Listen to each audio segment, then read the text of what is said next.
Romains, chapitre 6. Que dirons-nous donc?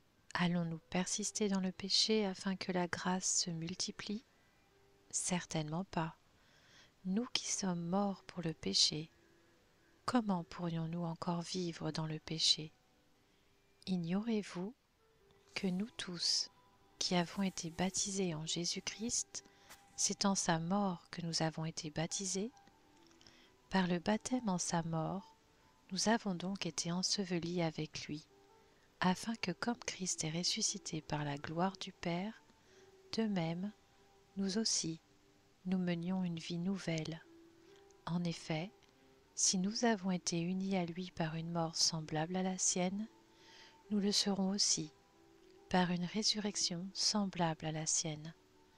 Nous savons que notre vieil homme a été crucifié avec lui, afin que le corps du péché soit réduit à l'impuissance et qu'ainsi nous ne soyons plus esclaves du péché. En effet, celui qui est mort est libéré du péché. Or, si nous sommes morts avec Christ, nous croyons que nous vivrons aussi avec lui, car nous savons que Christ ressuscité ne meurt plus. La mort n'a plus de pouvoir sur lui. Christ est mort, et c'est pour le péché qu'il est mort une fois pour toutes. Maintenant qu'il est vivant, c'est pour Dieu qu'il vit. De la même manière, vous aussi, considérez-vous comme morts pour le péché et comme vivants pour Dieu en Jésus-Christ notre Seigneur. Que le péché ne règne donc plus dans votre corps mortel pour vous soumettre à lui par ses désirs. Ne mettez plus vos membres au service du péché comme des instruments de l'injustice, mais au contraire, livrez-vous vous-même à Dieu comme des morts revenus à la vie, et mettez vos membres à son service comme des instruments de la justice. En effet, le péché n'aura pas de pouvoir sur vous, puisque vous n'êtes plus sous la loi, mais sous la grâce. Quoi donc? Allons-nous pécher parce que nous ne sommes pas sous la loi, mais sous la grâce? Certainement pas. Ne savez-vous pas que si vous vous livrez à quelqu'un comme esclave pour lui obéir, vous êtes les esclaves du maître à qui vous obéissez, soit du péché qui conduit à la mort, soit de l'obéissance qui conduit à la justice? Mais que Dieu soit remercié.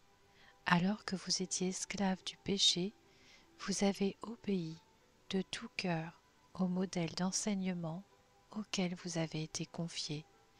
Et une fois libérés du péché, vous êtes devenus esclaves de la justice. Je parle à la manière des hommes, à cause de votre faiblesse naturelle. De même que vous avez mis vos membres comme esclaves au service de l'impureté et de l'injustice pour arriver à plus d'injustice.